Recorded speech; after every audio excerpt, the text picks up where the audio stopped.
Today, gas and oil pipelines of all kinds are more important than ever, and the destruction or paralysis of any of them can lead to serious energy crises. The most visible example we have had recently with what happened in the Nord Stream gas pipelines. But what if I told you that the first submarine pipeline in history was invented and built during World War II? Do you know that it was Operation Pluto, in which England was connected with France through an oil pipeline, that was considered key to defeating the German armies? Next in this program, we are going to analyze some of the most amazing engineering works of World War II, which demonstrated how human ingenuity and creativity can overcome any obstacle. On June 6, 1944, the Allies began the famous Operation Overlord that led them to assault the French beaches of Normandy, from which they gradually gained positions in occupied France. Once the beachhead was established, the intention was to advance rapidly towards Paris, and later to the heart of Germany itself. Although when talking about this operation, attention is always focused on the different battles, the truth is that the most important thing about this event was logistics. And it is that the main Allied challenge was not to land in Normandy, but rather to maintain a high supply rate that would allow them to face the German army on French soil.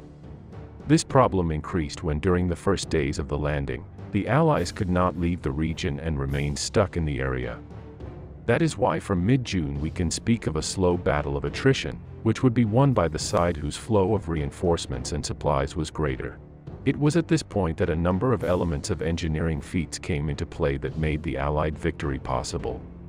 The first of these were the Mulberry ports. They were basically two artificial ports that were installed on the beaches of Omaha in the US sector, and Arromanches, within the British sector of Gold.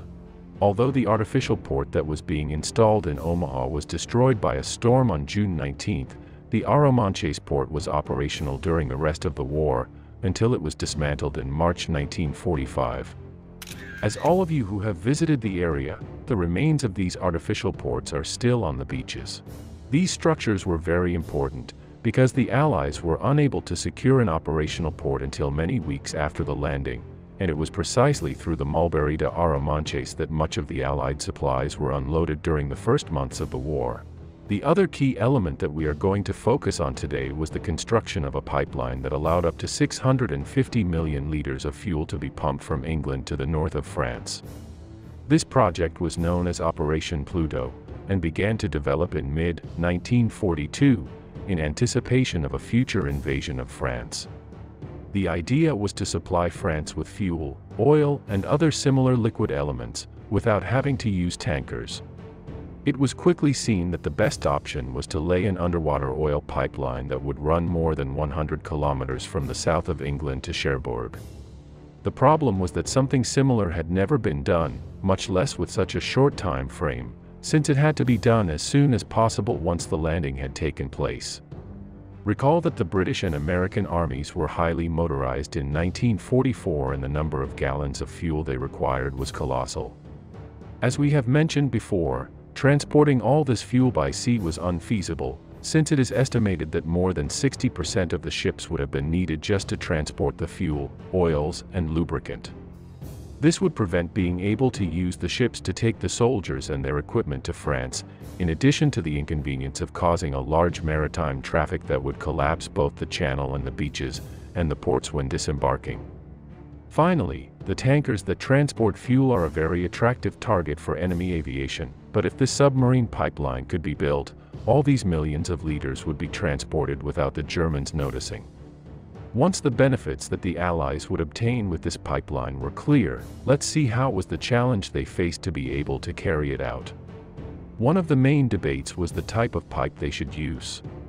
In the first place, they had the flexible tube created by the Siemens brothers, who developed a tube with a lead core 7.62 centimeters in diameter, weighing about 55 tons per nautical mile.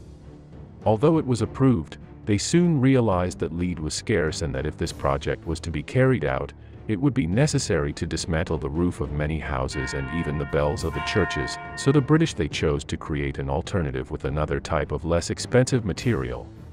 The solution was to make these pipes out of mild steel, which basically consists of a type of steel that contains very little carbon and is devoid of alloys from other materials.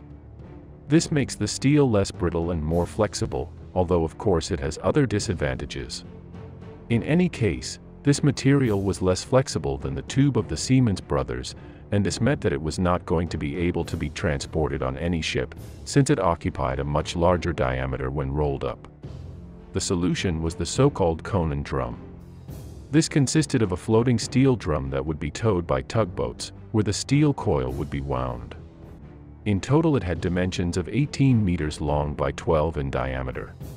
The tests showed that the internal pressure of the tube had to be maintained at around 7 bars even during manufacture. On the other hand, British cable ships were neither large enough nor equipped for the task, so a number of merchant ships were converted and fitted with cylindrical steel tanks with pulleys and guides. Once everything was ready, the first test was carried out at the end of 1942. The test consisted of laying 30 miles of pipes in the Bristol Channel, which would also be carried out in bad weather. Finally, the test concluded with an absolute success. However, when D-Day arrived, and the Pluto project had to be put into action, everything went from bad to worse. The original idea was to take Cherbourg within days of landing, but in the end it took the Americans 3 weeks to take over the city. Once the Allies took the city, they saw that the port was completely destroyed and its repairs were not completed until September. This led to the pipeline works having to be delayed until August. Once the laying of the pipes began, a series of problems began to occur that continually prevented the pipeline from being completed and operational. These mishaps were the snagging of one of the pipes in the propellers of a ship, the breakage of one of them due to an anchor getting caught, and even the inclusion of barnacles inside the pipeline. All these failures arose in the different attempts that were made during the month of August. Later, in mid-September, when the Allies had already made their way through France, the pipeline could be successfully completed, but it would not take long to break down when an attempt was made to increase the pressure from 50 bars to 70 at the beginning of October. Until that date, the pipeline had only been able to transport about 4.5 million liters. Due in part to the failure of this project in Cherbourg, soon other pipelines began to be built that had a shorter route, as was the case with the Dumbo project that connected the south of England with the French port of Le Havre. Dumbo would become the main Allied fuel artery, sending large amounts of the fuel they used during their advance towards Germany.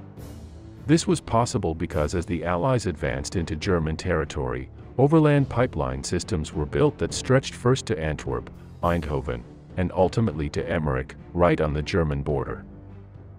The conclusion that has been drawn about the impact of these pipelines on the development of the war has been that the Cherbourg pipeline was practically useless, at a time when it would have been crucial, and the others were relevant in terms of to the amount of fuel transported, at a time when there was not so much need. After the war, most of the pipeline was dismantled and the pipes were melted down to be reused in other projects.